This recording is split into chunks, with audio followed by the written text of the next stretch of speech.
गेल्या अनेक दिवसांपासून उद्धव ठाकरे आणि राज ठाकरेंची युती कधी होणार याची राजकीय वर्तुळात चर्चा होती। अखेर या युतीला मुहूर्त मिळालाय। आज दुपारी 12 वाजता ठाकरेंची शिवसेना आणि मनसेच्या युतीची घोषणा होणार आहे, अशी माहिती ठाकरेंच्या सेनेचे खासदार संजय राऊत यांनी दिली आहे। युतीच्या घोषणेआधी दोन्ही ठाकरे बंधू बाळासाहेब ठाकरेंच्या स्मृतीस्थळावरती अभिवादन करणार आहेत। मात्र आज जागा वाटप जाहीर होणार नसून फक्त युतीची घोषणा होणार असल्याची माहिती आहे। आज दुपारी 12 वाजता वरळीतील हॉटेल ब्ल्यू सी मध्ये होणार ठाकरेंच्या युतीची घोषणा। 2019 साली विधानसभा निवडणुकीआधी शिवसेना आणि भाजप युतीची घोषणा याच हॉटेलमध्ये झाली होती। त्यावेळी अमित शहा हे उपस्थित होते। ठाकरेंची शिवसेना आणि मनसेच्या युतीबाबत यशवंत किल्लेदार यांनी प्रतिक्रिया दिली। राजकारण बाजूला ठेवा, दोन भाऊ एकत्र येत आहेत, हीच आमच्यासाठी आनंदाची गोष्ट आहे, असं मनसे नेते यशवंत किल्लेदार यांनी म्हटलंय। तर आज 12 वाजता दोन्ही ठाकरे महाराष्ट्राला अपेक्षित असलेली घोषणा करतील, असं अंबादास दानवेंनी युतीच्या घोषणेला दुजोरा दिला।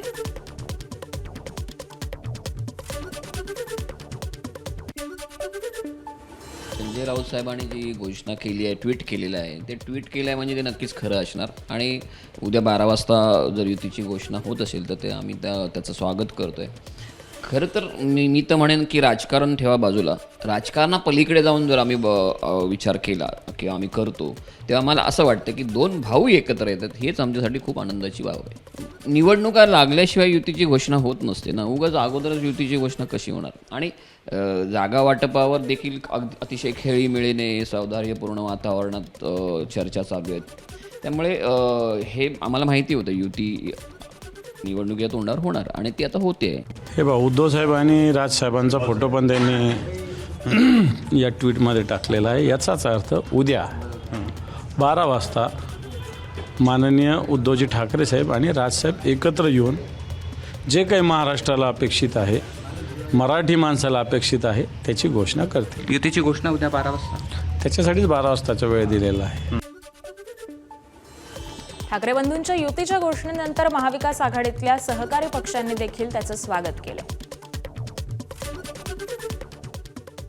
कौटुंबिक पातळीवरती एकत्र ज्या वेळेला आले होते त्याच वेळेला आम्ही त्यांना शुभेच्छा दिल्या होत्या, परंतु राजकीय दृष्टिकोनातून पाहायचं झालं तर आमचे वैचारिक मतभेद देखील आम्ही पूर्णपणे स्पष्ट केलेले आहेत। लेट जरा हाईप होऊ दे ना। दोन भाऊ इतक्या वर्षांनी जर एकत्र लढत असतील तर मला वाटतं बाळासाहेबांना सगळ्यात मोठी आदरांजली आणि श्रद्धांजली हे दोघं एकत्र लढणे असेल। हे खूप आनंदाचा दिवस आहे आणि आपापसात आम्ही कसं ठाकरे बंधूंबरोबर आमचे काय करणार तो डायलॉग साईडला चालेल। तर महापालिका निवडणुकीसाठी एकत्रित आलेल्या राज उद्धव ठाकरेंवरती शिवसेना आणि भाजपनं टीका केलेली आहे। पाहूया। युती नाही आहे, हे अंडरस्टँडिंगची झालेली युती, स्वार्थासाठी काही काळापुरती झालेली युती, हे लॉंग टर्म चालेल असा अशातला भाग नाही आहे। एकाकी पडलेल्या उभाटाला साथीदार कोणी मिळत नव्हतं म्हणून झालेली युती आहे। मामूंच्या नादी लागून यांची महाराष्ट्रामध्ये जी दारुण अवस्था झालेली आहे, त्याच्यामुळे आता पुन्हा एकदा त्यांच्या पक्षाला गळती लागले। त्यामुळे मामूंची टोळी एकत्र आली तर ह्याने काही फरक पडणार नाही। मुंबईकरांचा निर्णय हा पक्का आहे।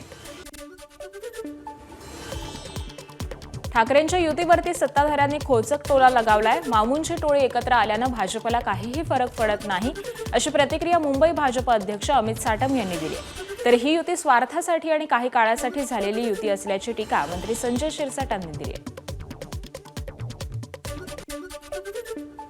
म्हटलं ना तुम्हाला की मामूंची टोळी एकत्र आल्याने काहीही निवडणुकीवर फरक पडत नाही। मुंबईकरांचा निर्णय पक्का आहे।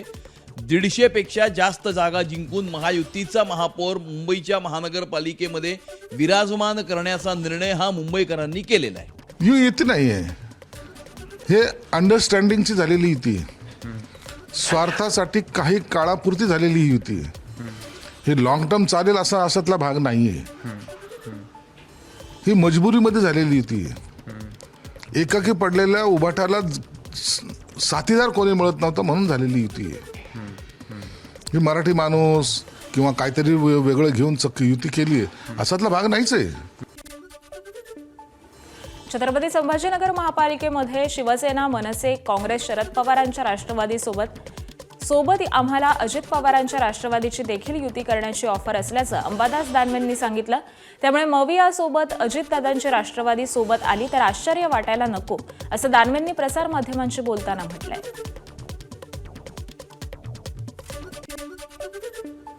खुली आमच्यासोबत येण्याचं त्यांचं सुद्धा तयारी आहे, ही तुम्हाला सांगतो आता.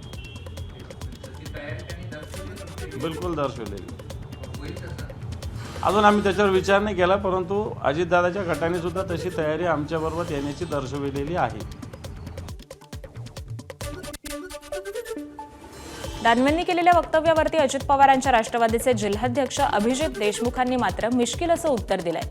युतीसाठी अद्याप ठाकरेंकडून प्रस्ताव आलेला नाही. महायुतीसोबत आमचं जमलं नाही तर आम्ही विचार करू, असं अभिजित देशमुखांनी म्हटलंय. जास्तीत जास्त जागा कशा मिळाव्यात यासाठी आम्ही प्रयत्नशील आहोत. आणि जर महायुतीने जर आमच्यासोबत आम्हाला सन्मानजनक वागणूक नाही दिली, सन्मानजनक जागा नाही दिली, तर आम्हाला नक्कीच दुसरा कोणता तरी पर्याय त्या ठिकाणी निवडावा लागेल. पुणे महानगरपालिकेत दोन्ही राष्ट्रवादी एकत्र लढणार असल्याचं निश्चित झालं, तशी माहिती अजित पवारांच्या राष्ट्रवादीचे शहराध्यक्ष सुभाष जगतापांनी दिली. तर 25 किंवा 26 तारखेला आघाडीची घोषणा होणार असल्याचंही ते म्हणाले. घोषणा कधी होणार आहे? घोषणा साधारण 25-26 तारखेपर्यंत व्हायला पाहिजे. घोषणा कधी होणार आहे? घोषणा साधारण 25-26 तारखेपर्यंत व्हायला पाहिजे. घोषणा कधी होणार आहे? घोषणा साधारण 25-26 तारखेपर्यंत व्हायला पाहिजे. दोन्ही राष्ट्रवादी एकत्र येत असल्यानं शरद पवारांच्या राष्ट्रवादीचे शहराध्यक्ष प्रशांत जगतापांनी राजीनामास्त्र उपसलंय. पुरोगामी कार्यकर्त्यांनी संधी मिळणार नसेल तर मी बाजूला होतो, असं स्पष्टपणे प्रशांत जगताप म्हणाले. तर प्रशांत जगताप राजीनामा देणार ही माहिती मीडियाकडूनच मिळाली, माझ्याकडे काही माहिती नाही, अशी प्रतिक्रिया सुप्रिया सुळेंनी दिली आहे. तर प्रशांत जगतापांचा राजीनामा आपल्याकडे आला नाही याची त्यांची समजूत काढू, असं स्पष्टीकरण शरद पवारांच्या राष्ट्रवादीचे प्रदेशाध्यक्ष शशिकांत शिंदेंनी दिले. राजीनाम्याचं मला काही माहिती नाही, कारण का माझ्याकडे तर राजीनामा आलेला नाही किंवा शिंदे साहेबांकडे प्रोटोकॉलप्रमाणे यायला पाहिजे. तर शिंदे साहेबांच्याकडून मला काही कळवण्यात आलेलं नाही, त्याच्यामुळे राजीनाम्याबद्दल मला एकतर काहीच माहिती नाही. मी मीडियातूनच ऐकते. हा पहिला मुद्दा. दुसरा की आघाड्या कोणी कशा करायच्या असे अनेक चर्चा अनेक लेवल्सला होत आहेत, त्यामुळे जोपर्यंत आपल्या हातात काही फायनल पडत नाही तोपर्यंत आपण कसं बोलणार.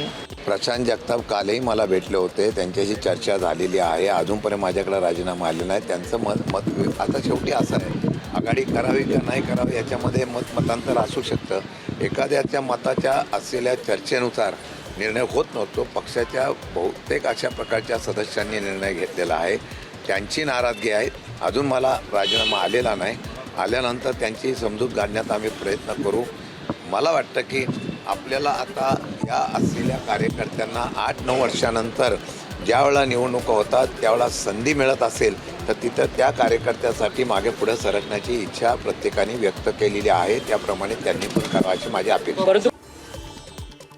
दोन्ही राष्ट्रवादी पुण्यात एकत्र येणार अशा चर्चा सध्या माध्यमातून सुरू आहेत. अजित पवारांनी याबद्दल 26 डिसेंबरला कळवू असं सांगितल्यानंतर अजित पवारांचे निष्ठावंत नेते प्रशांत जगतापांनी नाराजी व्यक्त केली आहे. मात्र अमोल मिटकरींनी एक्सपोस्ट करत जगतापांवरती टीका केली आहे. पुण्यात शेखी मिरवणाऱ्या पुण्याच्या माजी महापौराला कोअर कमिटी आणि ज्येष्ठ नेत्यांच्या एकत्र येण्याच्या निर्णयानं चांगलाच जुलाब लागलाय.